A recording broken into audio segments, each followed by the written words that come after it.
सम्मेलन की औपचारिक शुरुआत करने के लिए मैं मंच पर आमंत्रित करना चाहूंगा न्यूज़ नेशन नेटवर्क के एडिटर इन चीफ और देश के वरिष्ठ पत्रकार मनोज गैरोला जी को। मनोज सर।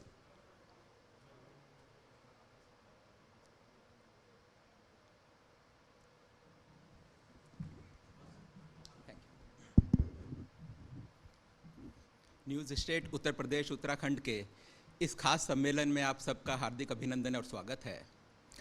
इस सम्मेलन का विषय है जय किसान।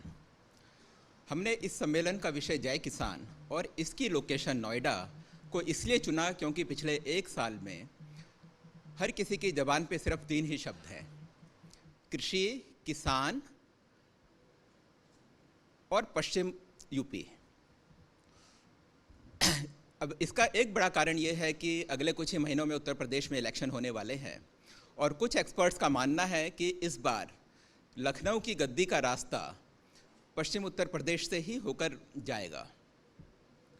पिछले एक साल में जो भी कृषि के क्षेत्र में डेवलपमेंट हुए हैं, चाहे वो कृषि कानून हो या उसके बाद उसको वापस लिया, उसका कृषि में और आने वाली इलेक्टोरल पॉलिटिक्स में क्या इम्पैक्ट पड़ेगा, ये हम इस पैनल के थ्रू जानने की कोशिश करेंगे। और साथ ही योगी सरकार का पिछले 5 साल का जो कार्यकाल है वो कैसा रहा कृषि क्षेत्र में, ख़ास तौर से कृषि क्षेत्र में, ये भी हम जानने की कोशिश करेंगे और इसका इलेक्टोरल पॉलिटिक्स में क्या असर पड़ेगा। क्योंकि ये एक सब्जेक्ट बहुत कंफ्यूजिंग है, हमें नहीं मालूम कि विकास कार्यों का इलेक्टोरल पॉलिटिक्स में क्या फ़र्क पड़ता है। दक्षिण भारत के कुछ राज्य ऐसे हैं जहाँ की विकास का काफ़ी कार्य होता है, सारी सरकारें करती हैं और जितने भी इकोनॉमिक डेवलपमेंट के पैरामीटर्स हैं उनमें वो टॉप में रहते हैं, लेकिन उस सब के बावजूद भी हर 5 साल में वहाँ सरकार चेंज होती है। और वहीं ईस्टर्न इंडिया के कुछ राज्य हैं जो कि डेवलपमेंट के नाम पर जहाँ की कुछ भी काम लंबे टाइम से नहीं हुआ, लेकिन वहाँ सरकारें 15-15 साल तक चलती हैं। तो ये एक बहुत ही इंटरेस्टिंग सब्जेक्ट है। न्यूज़ स्टेट उत्तराखंड, हमारा उत्तर प्रदेश उत्तराखंड हमने 7 साल पहले लॉन्च किया था। 7 साल में हमारी पोजीशन नंबर 1 है।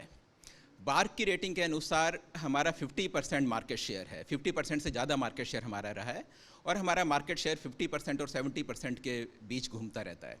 इसका मतलब ये है कि उत्तर प्रदेश की जनता जब भी रीजनल न्यूज़ देखती है तो हमारा चैनल ही खोलती है, आधी से ज़्यादा जनता हमारा चैनल खोलती है।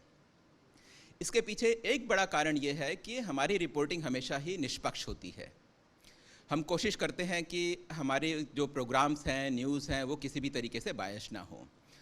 और इसी परंपरा को आगे बढ़ाते हुए हमने इस सम्मेलन का हमने आयोजन किया है और हमने कोशिश करी है कि कृषि क्षेत्र के जितने स्टेक होल्डर्स हैं सबको हम अपने मंच पे इक्वल जगह दें, चाहे वो पक्ष के नेता हों, चाहे वो विपक्ष के नेता हों, या चाहे वो किसानों के नेता हों, या चाहे सरकार के मंत्री हों। और इस सम्मेलन की सक्सेस इस बात पे डिपेंड करती है कि हमारे पैनलिस्ट कितने अच्छे तरीके से दर्शकों के सामने अपनी बात रख सकते हैं। Once again I thank you very much.